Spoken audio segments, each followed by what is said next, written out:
Hello दोस्तों, welcome to the 15th episode of research this week. यहाँ पर मैं आपके लिए साइंस और स्पेस से रिलेटेड कुछ कमाल की न्यूज़ और अपडेट्स लाता ही रहता हूँ। तो दोस्तों, आज की वीडियो की टॉप हेडलाइंस कुछ इस प्रकार हैं। प्लानेटरी रडार ने ऑब्जर्व किया अपने 1000 नियर अर्थ एस्टेरॉयड। नासा ने अनाउंस किया अपने जेम्स वेब टेलीस्कोप का लॉन्च डेट।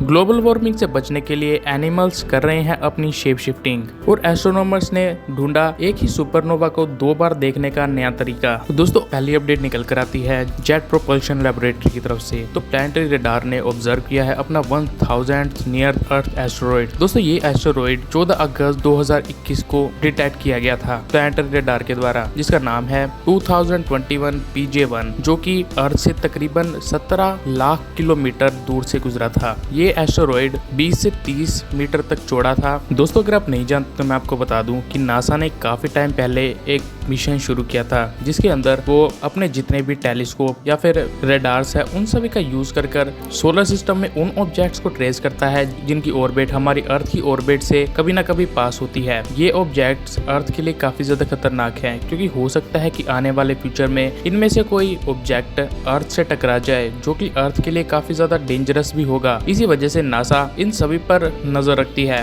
प्लैनेटरी रडार्स की जहां तक बात रही है, तो ये हमारे प्लैनेट के सबसे बड़े टेलीस्कोप्स हैं। ये इंफ्रारेड और रेडियो वेव्स को डिटेक्ट करते हैं। अब तक नासा ने 19,470 NEOs डिस्कवर किए हैं, जिनमें से 107 कॉमेट्स हैं, 19,363 एस्टेरॉयड्स हैं और 1,955 वो एस्टेरॉयड्स हैं जो कि अर्थ के लिए काफी ज्यादा खतरनाक है, या कहा जाए तो ये हैजर्ड्स एस्टेरॉयड्स है, जो कि अगर अर्थ से टकराए तो अर्थ पर से जिंदगी का नामो निशान भी मिटा देंगे। तो दोस्तों, अगली अपडेट निकल कर आती है नासा की तरफ से। तो नासा ने अपने सबसे लेट लतीफ टेलीस्कोप यानी कि जेम्स वेब टेलीस्कोप की लॉन्च डेट को कंफर्म कर दिया है, जो कि है 18 दिसंबर 2021।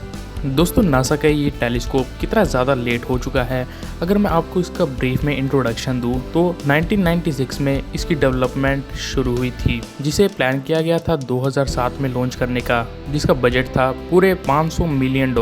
लेकिन 2005 में जेम्स वेब टेलीस्कोप के डिज़ाइन में एक मेजर चेंज किया गया, जिस वजह से इसकी कंस्ट्रक्शन 2016 में कंप्लीट हुई।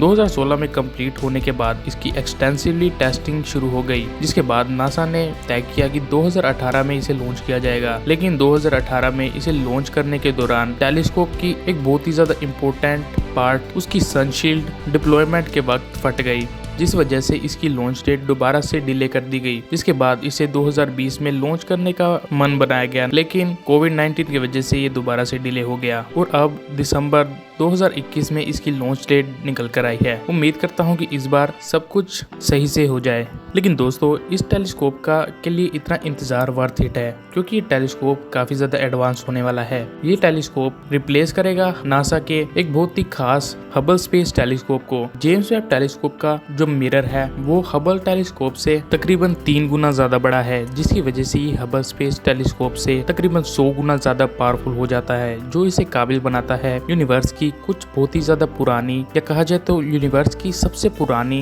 और पहली गैलेक्सीज और स्टार्स को देखने के लिए। ये टेलीस्कोप अर्थ से 15 लाख किलोमीटर की दूरी पर काम करेगा, जो कि सेकेंड लैग्रेंजियन पॉइंट पर होगा।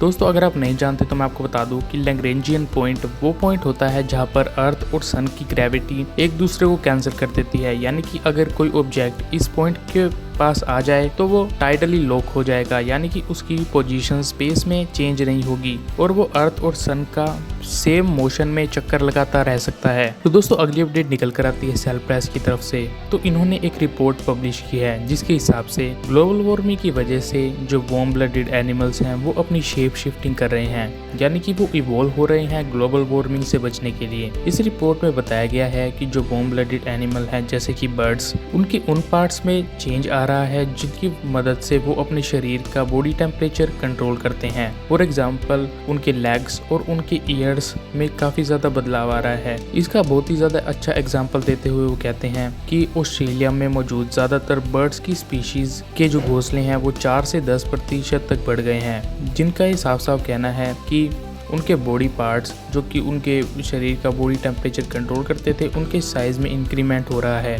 बॉडी पार्ट के ज्यादा बड़ा होने की मदद से की वजह से वो अपने शरीर का बॉडी टेम्परेचर काफी अच्छे से कंट्रोल कर सकते हैं, जो कि उन्हें ज्यादा गर्म एनवायरनमेंट पे रहने के लिए सुटेबल बनाता है। दोस्तों आपका इस रिपोर्ट के बारे में क्या कहना है मुझे नीचे कमेंट बॉक्स में लिखकर जरूर बताइएगा। दोस्तों अगली अपडेट निकल कर आती है गोडार्ड स्पेस फ्लाइट सेंटर की तरफ से। तो एक बहुत ही ज्यादा कमाल की थ्योरी निकल कर आई है जिसे नाम दिया गया है सुपरनोवा रिक्विएम। दोस्तों इस थ्योरी के हिसाब से अगर कोई सुपरनोवा 2016 में हुआ है तो हमारे पास एक और चांस है कि हम उस सुपरनोवा को 2037 में देख सकते हैं। जी हाँ दोस्तों, इस थ्योरी को समझने से पहले आप ग्रेविटेशनल लेंसिंग के बारे में पता होना चाहिए। ग्रेविटेशनल लेंसिंग एक थ्योरी है जिसे पेश किया था आइंस्टाइन की जनरल थ्योरी ऑफ रिलेटिविटी ने, जिसके हिसाब से बहुत ही ज्यादा मैसिव ऑब्जेक्ट्स की पावरफुल ग्रेविटी लाइट को बैंड कर सकती है। और दोस्तों ऐसा ही होता है जब लाइट रे किसी भारी ऑब्जेक्ट जैसे कि कोई गैलेक्सी या किसी स्टार के आसपास से गुजरती है। तो जैसे कि आप इस वीडियो में देख पा रहे हैं कि किस तरह से इस स्टार की लाइट